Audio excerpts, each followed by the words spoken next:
నమస్కారం, వార్తలకు స్వాగతం. ముందుగా ముఖ్యాంశాలు. ఐఏఎస్ ఐపీఎస్ భూములంతా పదిలంగా పేదల పట్టాలు, రిజిస్ట్రేషన్, కన్వేయన్స్ ఛార్జ్ వంటి విధానాల్లో పెద్దలకు ఎలాంటి పంపిణీ జరుగుతుందో అలాగే జరిగేలా చర్యలు. ఒంగోలు సభలో సీఎం జగన్ వెల్లడి. బీజేపీ విజయ సంకల్ప యాత్రపై కీలక ప్రెస్ మీట్ నిర్వహించిన కిషన్ రెడ్డి.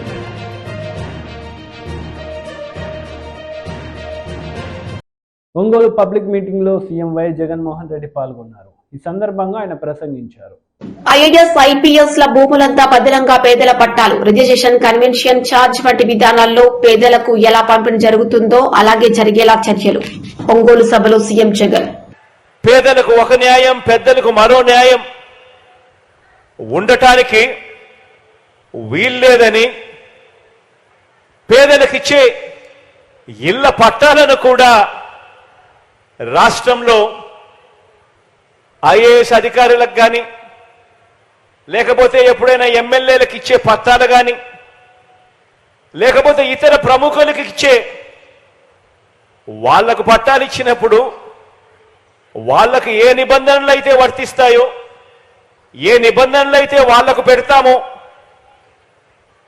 అవే అటువంటి నిబంధనలే, అటువంటి రిజిస్ట్రేషన్ ఇచ్చి కన్వేయన్స్ డీడ్ ఇచ్చే కార్యక్రమమే మన పేదలందరికీ కూడా జరగాలి అని చెప్పి మొట్టమొదటిసారిగా రాష్ట్ర చరిత్రలో ఎప్పుడూ జరగని విధంగా ఏకంగా పేదలకిచ్చే ఇళ్ల పట్టాలను ఢీ పట్టాలుగా కాకుండా ఏకంగా రిజిస్ట్రేషన్ చేసి ఇచ్చే కార్యక్రమం జరుగుతా ఉంది ఇవాళ ఇక్కడ నుంచి.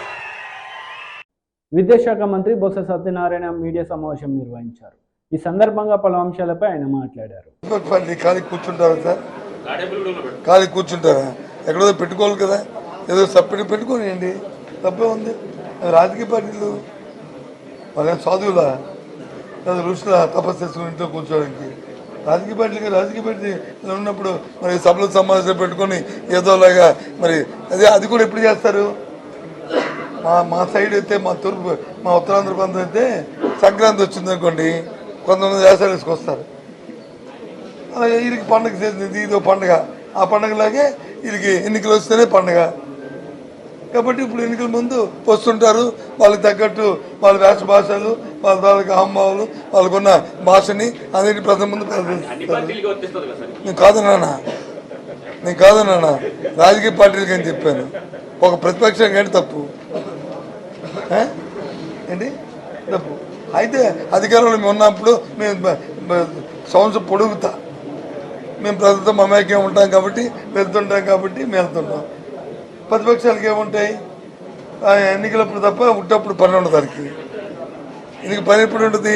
ప్రభుత్వాలు విఫలమైతే ఉంటుంది. మేము ప్రభుత్వం మాది విఫలమైన ప్రభుత్వం కాదు, మాది సక్సెస్ఫుల్ ప్రభుత్వం మాది. ఈ రాష్ట్ర ప్రజలందరూ కూడా అందరూ ఆమోగ్యమైన ప్రభుత్వం మాది.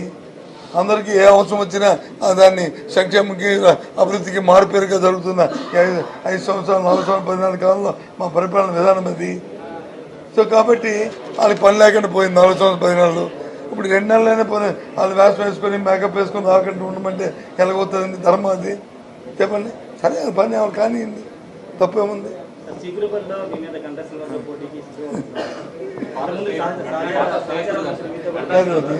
ఒక విషయం చెప్పింది ఇంటరా, ఎన్నికలు వచ్చినప్పుడు పోటీ చేయాలా? 30 మంది చేస్తారా? 30 మంది ఒకరు ఊపుని, ఇద్దరుగా ఒకరు, తప్పే ఉంది? అవన్నీ అవి వాళ్ళు ఎందుకోవాలి, కానీ నా మీద ఎవరు పోటీ చేయాలి కదా. నేను వైఎస్ఆర్సీ పార్టీ తరఫున పోటీ చేస్తాను. నా మీద ప్రతిపక్షంలో ఏ పార్టీలు ఉంటే ఆ పార్టీలో పోటీ చేయాలి. అది XYZ. సరే అది ప్రతిసారి అయింది, ఈసారి తప్పుతుంది ఎట్లది? నేను బ్రేక్ చేయాలి, ఆయనకి ఆయనే బ్రేక్ చేసుకుంటాడు. ఓకేనా? అదేదో ఆయన అడగండి. ఓకే, ఉంటాను. Bye, see you. కూడా జరిగింది. వాళ్ళ అంశాలు వచ్చి 4-5 అంశాలు ఇచ్చారు. అవన్నిటిని కూడా రేపు దానికో జీవీఎం ఉంది, ఆ జీఎంలో అది గ్రూప్ ఆఫ్ మినిస్టర్స్ దాంట్లో పెట్టి దాని మీద నిర్ణయాలు తీసుకుంటున్న విషయాన్ని వాళ్ళకి కూడా చెప్పడం జరిగింది. 20 తారీఖు చెలో విజయవాడ వాళ్ళు నిర్మించుకుంటామని నాకైతే వాళ్ళు నిర్మించుకుంటామని అక్కడ చెప్పారు. మాకు తెలిసి వాళ్ళు రిక్వెస్ట్ చేశాము, మరి నిర్ణయం మారుద్ది.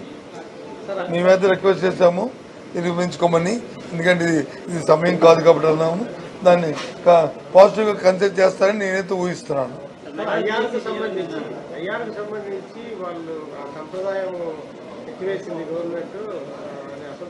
సంప్రదాయం అనేది ఒకటి ఆలోచించాలి. ఐఆర్ అంటే ఇంటీరియం రిలీఫ్. ఎప్పుడు ఇస్తారు ఇంటీరియం రిలీఫ్? పిఆర్సీ ఆలస్యమైతే ఇస్తారు. ఈ ప్రభుత్వం వచ్చిన తర్వాత గత ప్రభుత్వం, ఈ ప్రభుత్వంలో 2 సంవత్సరాలు వచ్చి మనకి కోవిడ్ వచ్చింది కాబట్టి అది ఆలస్యమైంది అప్పుడు. కాబట్టి అప్పుడు ఐఆర్ని ప్రకటించాం, దాని ప్రకారం చేస్తాం. ఇప్పుడు వచ్చి అవసరం లేదు, ఇన్ టైంలోనే పిఆర్సీ ఇస్తామని చెప్పినప్పుడు ఇంకా ఐఆర్ ఎందుకు? కొన్నాళ్ళు రేట్లో చేస్తామన్నప్పుడు ఇంకా ఐఆర్తో ఇంకా అది వస్తుందే, ఆ అంశం వస్తుందే కాదు. బీజేపీ విజయ సంకల్ప యాత్రపై బీజేపీ రాష్ట్ర అధ్యక్షుడు కిషన్ రెడ్డి మీడియా సమావేశం నిర్వహించారు. ఈ సందర్భంగా పలు అంశాలపై ఆయన మాట్లాడారు. గెలుస్తాము, ఇంక్లూడింగ్ హైదరాబాద్కు ప్రాతినిధ్యం వహిస్తున్నటువంటి ఎంఐఎం అసదుద్దీన్ ఓవైసీని కూడా ఈసారి ఓడించి ముందుకెళ్లేటువంటి ప్రయత్నం చేస్తాము. ఆ రకంగా ఈరోజు ఈ రాష్ట్రంలో తెలంగాణ ప్రజలు కూడా నరేంద్ర మోడీ గారి నాయకత్వాన్ని కోరుకుంటున్నారు. ఈరోజు టీఆర్ఎస్ పార్టీ తెలంగాణలో అవసరం లేదు, టీఆర్ఎస్ పార్టీ ఆవశ్యకత లేదు. తెలంగాణలో టీఆర్ఎస్ లేక బీఆర్ఎస్ కేసీఆర్ కుటుంబం కథ ఒడిచింది, కథ అయిపోయింది. వాళ్ళ యొక్క స్టోరీ అయిపోయింది. వాళ్ళ అవినీతి కథ, వాళ్ళ కుటుంబం కథ ఈరోజు తెరమరుగవుతుంది, కనుమరుగవుతుంది. అవసరం లేదు. వాళ్ళు దోచుకున్నది చాలు, చేసిన పాలన చాలు, చేసిన అహంకారపూరితమైనటువంటి నియంత్రితమైనటువంటి అవినీతి పాలన చాలు. కాబట్టి కేసీఆర్ కుటుంబమే అవసరము ఈరోజు తెలంగాణలో లేదు. వచ్చే పార్లమెంట్ ఎన్నికల్లో అసలే ఉండదు. ఏమని అడుగుతారు వాళ్ళు? ఓటు ఎవరికి ఓటు అడుగుతారు? వాళ్ళు ఓటేస్తే దేశాన్ని కానీ తెలంగాణ ప్రజలకు వచ్చే లాభం ఏంటి? పార్లమెంట్ ఎన్నికల్లో ఏ ముఖం పెట్టని అడుగుతారు. కాబట్టి టీఆర్ఎస్కి అవసరము ఈరోజు తెలంగాణ లేదనే విషయాన్ని తెలంగాణ సమాజం ఇప్పటికే గుర్తించింది. అదేవిధంగా ఈరోజు కాంగ్రెస్ పార్టీని కూడా అడుగుతా ఉన్నాను, మీకు ఎందుకు ఓటేయాలని అడుగుతా ఉన్నాను. మీకు ఓటేసాం కదా శాసనసభ ఎన్నికల్లో తెలంగాణ ప్రజలు. మీరు ఏదైతే 6 గ్యారంటీల పేరుతో గారడీ చేశారు కదా, 6 గ్యారంటీలతో గారడీ చేసి అధికారంలోకి వచ్చారు. మరి మీ గ్యారంటీలు ఏ రకంగా అమలు చేస్తారో చెప్తారా? కనీసం మీకు అవగాహన ఉందా? క్లారిటీ ఉందా? చెప్పాల్సిన అవసరం ఉంది. ఈరోజు ఆర్థిక వనరులు ఏ రకంగా సమకూర్చుకుంటారో చెప్తారా? ఈరోజు ఏ రకంగా రైతుల రుణమాఫీ ఎప్పుడు చేయబోతున్నారు? రైతు బంధు ఎప్పుడు ఇవ్వబోతా ఉన్నారు? ఎన్ని రోజులు ఇస్తారు? మీరు శాశ్వతంగా మీరు కనీసం మీరు అధికారంలో ఉన్నన్ని రోజులైనా ఏ రకంగా ఇస్తారో మీ దగ్గర ఒక కార్యాచరణ ప్రణాళిక నేను ఉందా? ఏరు దాటేంత వరకు మరి ఈరోజు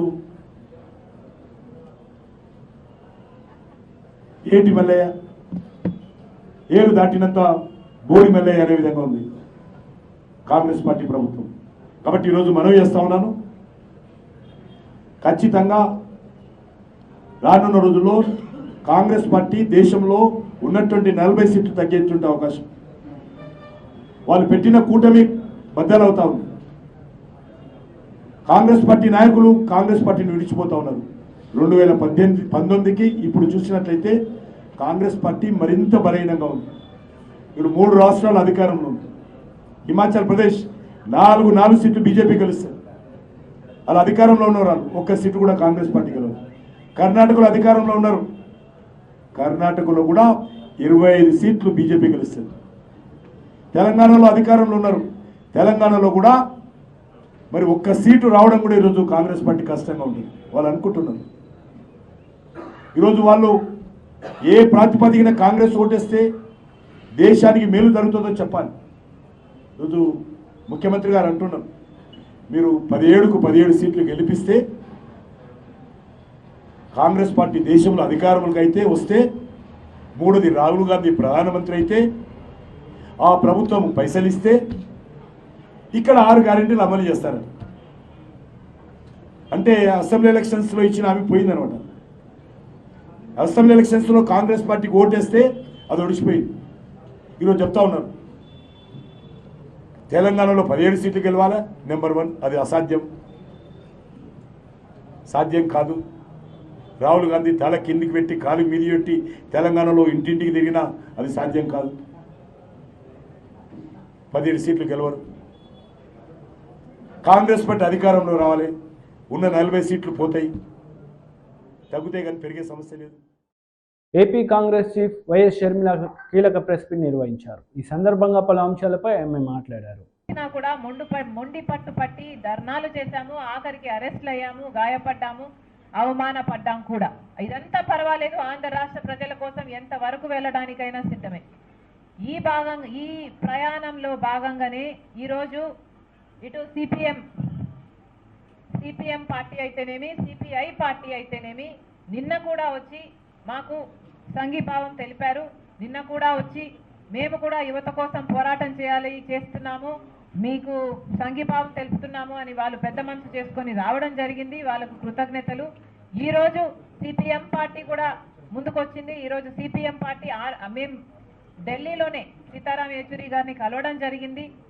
కలిసి పోరాటం చేద్దాము అన్న దాని మీద డిస్కషన్ జరిగింది. ఈరోజు 2 పార్టీలు, ఇటు శ్రీనివాసరావు గారు, రామకృష్ణ గారు అందరూ కలిసి వచ్చి వాళ్ళ డెలిగేషన్తో సహా వచ్చి మాకు అభినందనలు తెలియజేయడమే కాకుండా ఇప్పటి నుండి ఆంధ్ర రాష్ట్రానికి BJP party, Telugu Desam party, YCP party కలిసి ఉన్నాయి కాబట్టి, బీజేపీ పార్టీకి ఆ 2 పార్టీలు బి టీములుగా ఉన్నాయి కాబట్టి మేమందరము కలిసికట్టుగా పోరాటం చేయకపోతే ఈ పెద్ద పర్వతాలను దించడము అసాధ్యం. కాబట్టి మేమందరము కలిసి పనిచేయాలని నిర్ణయించుకున్నాం. ఈ రోజు నుంచి ప్రతి కార్యక్రమంలో, ప్రజా ఉద్యమంలో, ఇండియా కూటమిలో భాగమైన ఈ 2 పార్టీలు కూడా రాష్ట్ర స్థాయిలో కూడా ప్రతి కార్యక్రమంలో మేమందరము కలిసే ప్రజల తరఫున పోరాటం చేయాలని నిర్ణయించుకున్నాం. 26వ తేదీన కాంగ్రెస్ పార్టీ ప్రెసిడెంట్ ఖార్గే గారే వస్తున్నారు. 26వ తేదీన అనంతపూర్ టౌన్లో ఒక సభ జరగబోతుంది. ప్రజా సమస్యలను ఉద్దేశించి మాట్లాడబోతున్నాము. ప్రజా సమస్యల తరపున పోరాటం చేస్తున్న ఈ పోరాటంలో మేము ఇటు సిపిఐ పార్టీని, సిపిఎం పార్టీని కూడా ఆహ్వానిస్తున్నాము. మీరు కూడా పాల్గొనండి, అందరం కలిసికట్టుగా పోరాటం చేద్దాము. ఇప్పటి నుండి ఆంధ్ర రాష్ట్రంలో ఎన్నికలు సమీపిస్తున్న సమయంలో మేమందరము కలిసికట్టుగా ఒక ఫోర్స్లా తయారు కాకపోతే బీజేపీనైనా, ఇక్కడ ఉన్న కేంద్రంలో ఉన్న బీజేపీనైనా, ఇక్కడ ఆంధ్ర రాష్ట్రంలో అధికారం అనుభవిస్తున్న వైసీపీనైనా కొట్టడం కష్టం. కాబట్టి మేమందరం కలిసే ప్రయాణం చేద్దామని నిర్ణయించుకున్నాం. Thank you. నేను పొత్తుల పైన చర్చలు జరగలేదు అంటే నేను మీకు అబద్ధాలు చెప్పిందాన్ని అవుతాను. నాకు అబద్ధాలు చెప్పడం ఇష్టం లేదు. మా చర్చలు జరుగుతున్నాయి. మేము కలిసి పోరాటం చేస్తున్నప్పుడు కలిసి పోటీ చేసే అవకాశాలు లేకపోలేదు. వీలైనంత వరకు మేము ఎక్కడికక్కడ ప్రజల సమస్యలను ఎత్తి చూపుతూ ప్రజలను రిప్రజెంట్ చేయాలి అంటే ప్రజా ప్రతినిధులుగా కూడా తయారు కావడం ఇంపార్టెంట్. కాబట్టి పొత్తుల విషయంలో కూడా చర్చలు జరుగుతున్నాయి.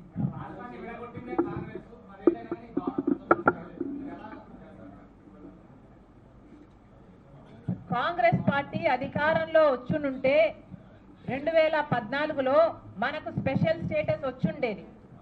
కాంగ్రెస్ పార్టీ విభజన హామీలు ఏవైతే ఇచ్చిందో మళ్ళీ కాంగ్రెస్ పార్టీ అధికారంలోకి వస్తుంది అన్న నమ్మకంతో ఇచ్చిన హామీలవి.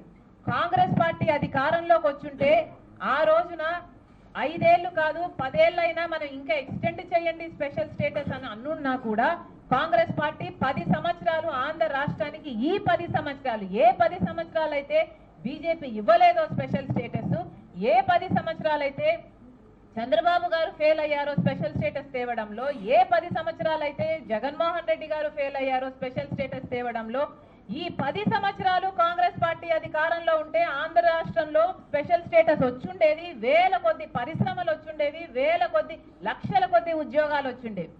ఆ రోజున గనక కాంగ్రెస్ పార్టీ అధికారంలోకి మళ్ళీ వచ్చునుంటే ఈ పార్టీకి పోలవరం ప్రాజెక్టు పూర్తి కూడా అయిపోయేది, మనకు ఒక రాజధాని కూడా వచ్చుండేది. కాంగ్రెస్ పార్టీ అధికారంలోకి వచ్చుంటే ప్రతి విభజన హామీ ఈ రోజు వరకు నెరవేరిపోయి ఉండేది కూడా. ఈ రోజు మనకు తెలంగాణ రాష్ట్రంలో ఆన్ పారుగా ఉండేది ఆంధ్ర రాష్ట్రం. ఈ రోజు లేదు ఆంధ్ర రాష్ట్రం అంటే ఈ పాపం ఎవరిదో ఆలోచించండి. బీజేపీ పార్టీ మాటిచ్చింది తిరుపతిలో, మోడీ గారు స్వయంగా మాటిచ్చారు తిరుపతిలో స్పెషల్ స్టేటస్ గురించి. మరి ఎందుకు మీరు అంత మా భక్తుంది అంటారు కదా, రామభక్తులం ఇంకో భక్తులం అంటారు కదా, మరి మీరు పుణ్యక్షేత్రంలో మీరు మాట ఇచ్చి మీరే మాట నిలబెట్టుకోకపోతే మీరు ఎలాంటి మనుషులు? మీరు మోసం చేసిన వాళ్ళు కాదా అని అడుగుతున్నాం. అధికారంలోకి వచ్చింది చంద్రబాబు గారు, స్పెషల్ స్టేటస్ కోసం పొత్తు పెట్టుకుంటున్నామన్నారు, కానీ ఆయన ఆ మాటను విమర్శించారు. జగన్మోహన్ రెడ్డి గారు స్పెషల్ స్టేటస్ కోసమే అన్నారు, మూకుమ్మడి రాజీనామాలు చేస్తామన్నారు, కానీ అధికారం వచ్చినాక అధికారం అనుభవిస్తూ ఒక్క రాజీనామాలు కూడా ఎందుకు చేయలేదని అడుగుతున్నాం. వీళ్ళు కాదా బీజేపీకి మన స్పెషల్ స్టేటస్, మన పోలవరం, మన రాజధానిని తాకట్టు పెట్టింది ఎవరో ఆలోచన చేయాలి ప్రజలంతా. మన తిరుపతిలో మోదీ గారు స్వయంగా వచ్చి 10 సంవత్సరాల స్పెషల్ స్టేటస్ ఆంధ్రప్రదేశ్ రాష్ట్రానికి ఇస్తాము అని చెప్పి Janasena party PSC chairman Nadendla Manohar media సమావేశం నిర్వహించారు. ఈ సందర్భంగా పలు అంశాలపై ఆయన మాట్లాడారు. ఈ విధంగా ఓ చక్కటి సభ, ఇరు పార్టీల నాయకులు, మా పార్టీ అధ్యక్షులు అనేక అంశాలపైన ప్రత్యేకంగా ప్రసంగించి రాబోయే రోజుల్లో ఆంధ్రప్రదేశ్కి మరొక్కసారి ఒక మంచి పరిపాలన తీసుకొచ్చే విధంగా, అభివృద్ధి జరిగే విధంగా, సంక్షేమం ఇంకా మెరుగైన సంక్షేమం జరిగే విధంగా, ప్రతి కుటుంబానికి మేలు జరిగే విధంగా ఏ విధంగా కంకణం కట్టుకుని ఈ పొత్తులో భాగంగా ముందుకెళ్తున్నామో వివరించడానికి ఇదో గొప్ప అవకాశంగా మేము భావిస్తున్నాం. కేవలం రాజకీయ లబ్ధి కోసం కాదు, ఈ కలయిక అనేది ఆంధ్రప్రదేశ్ రాష్ట్ర భవిష్యత్తును దృష్టిలో పెట్టుకుని, అభివృద్ధిని దృష్టిలో పెట్టుకుని, భావితరాలను దృష్టిలో పెట్టుకుని పవన్ కళ్యాణ్ గారు, చంద్రబాబు నాయుడు గారు కలిసి ఒక మంచి ఆలోచనతోటి రాష్ట్ర ప్రజలకి రాబోయే రోజుల్లో పారదర్శకతతోటి, భవిష్యత్తులో దృష్టిలో పెట్టుకుని మంచి ప్రణాళికతోటి ప్రభుత్వం ఏర్పాటు చేయబోతున్నాం. ఆ వివరాలన్నీ కూడా ఖచ్చితంగా మేము ప్రకటిస్తాం. అదేవిధంగా ఒక ఉమ్మడి ప్రణాళిక, సమిష్టిగా పనిచేసుకునే విధానం ఈ సభ ద్వారా రాష్ట్ర ప్రజలందరినీ కూడా మేము ఆహ్వానించడం, ప్రత్యేకంగా తెలుగుదేశం పార్టీ నాయకులకు, ప్రతి కుటుంబ సభ్యులకు మనస్ఫూర్తిగా ఈ సభకి వాళ్ళు కూడా వచ్చి హాజరవ్వాలని, కలిసి మనం చేసుకుంటున్న ఈ సభని విజయవంతం చేసే విధంగా ఉభయ గోదావరి జిల్లాలే కాకుండా రాష్ట్ర వ్యాప్తంగా పార్టీ ప్రతినిధులందరినీ కూడా ఆహ్వానించబోతున్నాం. వేదిక పైన సుమారు 500 మందితోటి ఏర్పాటు చేసే ఈ వేదికలో 250 మంది తెలుగుదేశం పార్టీ నుంచి, 250 మంది జనసేన పార్టీ నుంచి, 175 నియోజకవర్గాల నుంచి కూడా ప్రతినిధులు ఆశీస్సులు అయ్యేటట్టు ఓ చక్కటి ఏర్పాటు మా పార్టీ శ్రేణులందరూ కూడా కష్టపడి చేయబోతున్నారు. రాబోయే 3 రోజుల్లో ఈ ప్రాంతాన్ని మరింత సుందరవందనంగా తీర్చిదిద్ది రాజకీయ ప్రస్థానంలో ఒక అద్భుతమైన సభ నిర్వహించడానికి మా జనసేన పార్టీ నాయకులందరూ కూడా కృషి చేస్తున్నారు. మరింత వేగంగా పనులు జరిగే విధంగా ప్రతి అంశం పైన ఒక మంచి ప్రణాళికతోటి, వచ్చిన వారికి తగిన ఏర్పాట్లు, దూర ప్రాంతాల నుంచి తరలివస్తున్న వారికి పార్కింగ్ ఏర్పాట్లు, ఇటువంటి అంశాలపైన ఖచ్చితంగా లోతుగా మేము విశ్లేషించుకుని ఎక్కడ కూడా ఒక్క పొరపాటు లేకుండా సురక్షితంగా ప్రతి ఒక్కరూ వాళ్ళ గ్రామాలకు వాళ్ళు తిరిగి వెళ్లే విధంగా ఏర్పాట్లన్నీ కూడా చేయబోతున్నాం. అదేవిధంగా జగన్మోహన్ రెడ్డి గారి పరిపాలన గురించి ప్రజలు విసుకెత్తిపోయి ఈ సభ ద్వారా వారి తరఫున గలం వినిపించే ప్రతి ఒక్కరిని కూడా వాళ్ళు మనస్ఫూర్తిగా అభినందించబోయే పరిస్థితి, సందర్భం ఖచ్చితంగా వచ్చింది. ఎన్నికల హడావుడంటే కేవలం ఎన్నికలప్పుడే కాకుండా ఎన్నికలకు జరగబోయే ఈ ప్రయాణం గురించి కూడా పవన్ కళ్యాణ్ గారు, చంద్రబాబు నాయుడు గారు ఖచ్చితంగా వివరిస్తారు. పేదలకి, సమాజంలో ఉన్న పెత్తందారుల కోసం మంత్రి కోసం మరి నిన్న 2 హెలికాప్టర్లు ప్రజాధనంతో తీసుకురావాల్సిన అవసరం ఏముందో చెప్పాలి. మేము ఈ రోజున ఖచ్చితంగా నిలదీస్తున్నాం. భారతదేశంలో ఎన్నికలప్పుడు సెక్యూరిటీ రీజన్స్ తోటి కేవలం ఒక ప్రధానమంత్రికే ఉంది అవకాశం ప్రభుత్వ హెలికాప్టర్లు వాడడానికి. ఎందుకు ఈ రోజున ముఖ్యమంత్రి ఆయన సెక్యూరిటీ కోసం ఇబ్బందులు పడుతున్నాడని, ఆయన ప్రాణం కోసం దిగిపోయే 45 రోజుల ముందు బీజేపీ నేత లక్ష్మణ్ ప్రెస్ మీట్ నిర్వహించారు. ఈ సందర్భంగా ఇరు పార్టీలపై ఆయన మండిపడ్డారు. దిశగా పరిశోధనలు జరిగేందుకు కూడా అవకాశాలు పుష్కలంగా ఉన్నటువంటి అంశంగా దేశంలోనే ప్రతిష్టాత్మకమైనటువంటి all India institute of medical science మరి ఇవాళ బీబీనగర్లో ఈ పాటికే ప్రారంభించి ఏ రకంగా ఇవాళ పేదలకు ఈ యొక్క మొత్తం తెలంగాణ మరి ప్రజలకు అందుబాటులో తీసుకురావడం, ఈ రకంగా దాదాపు 50,848 కోట్లతో తెలంగాణలో 15 కొత్త రైల్వే లైన్లు, అంతర్జాతీయ స్థాయిలతో రైల్వే స్టేషన్ల మార్పు, అమృత్ భారత్ స్టేషన్ స్కీమ్ లో భాగంగా రైల్వే స్టేషన్ల రూపురేఖలు, మొన్న కొత్తగా కొమ్మరవెల్లి ఏదైతే ఇవాళ ఆ యాదవులు, కుర్మలు మరి ఆరాధ్య దైవంగా భావించేటువంటి ఆ కొమ్మరవెల్లి ఆ యొక్క జాతరకు మరి పర్యాటకులను, భక్తులు ఏదైతే దోహదపడే విధంగా ఒక ఎర్రబల్లి మన రైల్వే స్టేషన్ కూడా అక్కడ మరి శంకుస్థాపన చేయడం జరిగింది. కాబట్టి ఈ స్టేషన్లే కాకుండా జిల్లా నగరాల్లోనే కాకుండా మండల కేంద్రాల్లో కూడా రైల్వే స్టేషన్ల కోసం మోదీ ప్రభుత్వం అంటే ఒకవైపు రైల్వేస్, హైవేస్ 1,04,000 కోట్లతో నేషనల్ హైవేస్ తెలంగాణలో, 21,000 కోట్లకు హైదరాబాద్ చుట్టూ రింగ్ రోడ్డు మంజూరు, ఇవన్నీ కూడా కేంద్ర ప్రభుత్వం 715 కోట్లతో సికింద్రాబాద్ రైల్వే స్టేషన్ అత్యంత ఆధునిక సౌకర్యాలతో దాన్ని పూర్తిగా మళ్ళీ నిర్మించడం, 220 కోట్లతో చెర్లపల్లి టెర్మినల్ అభివృద్ధి చేస్తా ఉన్నారు. ఈ రకమైనటువంటి అభివృద్ధి కార్యక్రమాలు చేస్తూ ఉంటే తెలంగాణలో 40 లక్షల మంది రైతులకు ఇవాళ మరి కిసాన్ సమ్మాన్ నిధి కింద సహాయం చేయడం, దాంతోపాటు 10 కోట్ల మరి ఉజ్వల గ్యాస్ కింద దేశవ్యాప్తంగా కూడా మహిళలకు మరి ఉచితంగా గ్యాస్ ఇస్తే తెలంగాణలో 11 లక్షల మంది మహిళలు లబ్ధి పొందిన విషయం. అదే రకంగా జన్ధన్ ఖాతాలో తెలంగాణలో 1 కోటి మందికి జన్ధన్ ఖాతాలు తెరిపించి నేరుగా కేంద్ర రాష్ట్ర ప్రభుత్వాల మరి ఆర్థిక సహాయాలంతా కూడా వాళ్ళ బ్యాంక్ ఖాతాలో చేర్చే విధంగా ఈ రకంగా ముద్రా యోజన కింద దాదాపు 60 లక్షల మంది లబ్ధి పొందిన అంశాన్ని ఈ రకంగా చూసుకున్నట్టయితే ప్రతి 2 రోజులకు ఒక కాలేజు, ప్రతి వారానికి ఒక యూనివర్సిటీ, ప్రతి మరి గత 10 సంవత్సరాల్లో వైద్య కళాశాలలు రెట్టింపు చేసి ఈ రకంగా ఐఐఎంలు, ఐఐటీలు, అదే రకంగా యువత కోసం ఈ స్కిల్ ట్రైనింగ్ సెంటర్స్ కూడా పెద్ద ఎత్తున ఈరోజు ప్రారంభించే విషయాన్ని ఈ అంశాలు మేము ప్రస్తావిస్తూ ఉంటే కాంగ్రెస్ బీఆర్ఎస్ ఈ మోదీ గారి అభివృద్ధి ఎజెండా మీద లేదా పేదల సంక్షేమ పథకాల మీద ప్రధానమంత్రి విశ్వకర్మ దాదాపు ఈ యొక్క తెలంగాణను కూడా మరి 1,00,000 మందికి పైగా దోహదపడ్డ పథకం వీటి గురించి ప్రస్తావించకుండా కేవలం చవకబారు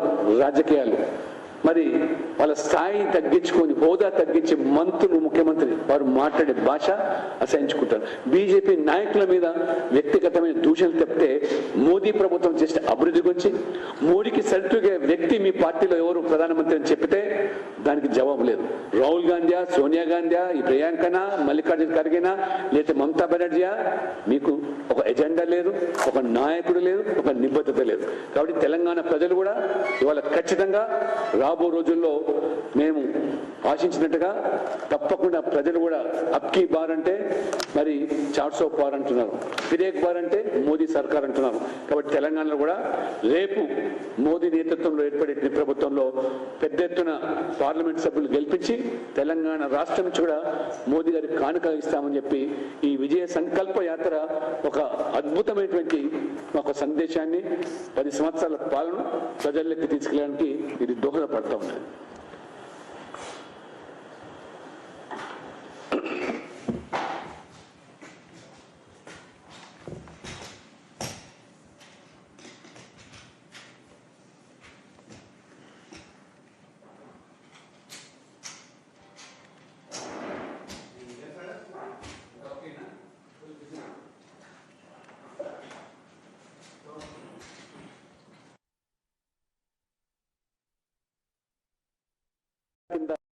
ఈ రెండు పార్టీలు నలిగిపోవడం కూడా ఖాయం. ఎందుకంటే బీఆర్ఎస్ ప్రభుత్వంలో జరిగినటువంటి అవినీతి, దోపిడీ, ప్రజా సొమ్మును లూటి చేసి ఆ రకంగా మరి ఎన్నికల సమయంలో ఈ అంశాలను ప్రస్తావించే కాంగ్రెస్ పార్టీ ఇప్పుడు ఎందుకు ఇవాళ ఈ కాంగ్రెస్ పార్టీ ఈ అవినీతులను పరులను కాపాడేలా కాపలా రాస్తుందనేటువంటి భావన ఇవాళ సర్వత్రా పల్లెలు కూడా వ్యక్తమవుతుంది. మీరు ఎన్నికల ముందు వార్తలు ముగించే ముందు ముఖ్యాంశాలు మరోసారి. ఐఏఎస్ ఐపీఎస్ భూములంతా పదిలంగా పేదల పట్టాలు, రిజిస్ట్రేషన్, కన్వేయన్స్ ఛార్జ్ వంటి విధానాల్లో పెద్దలకు ఎలాంటి పంపిణీ జరుగుతుందో అలాగే జరిగేలా చర్యలు. ఒంగోలు సభలో సీఎం జగన్ వెల్లడి. బీజేపీ విజయ సంకల్ప యాత్రపై కీలక ప్రెస్ మీట్ నిర్వహించిన కిషన్ రెడ్డి.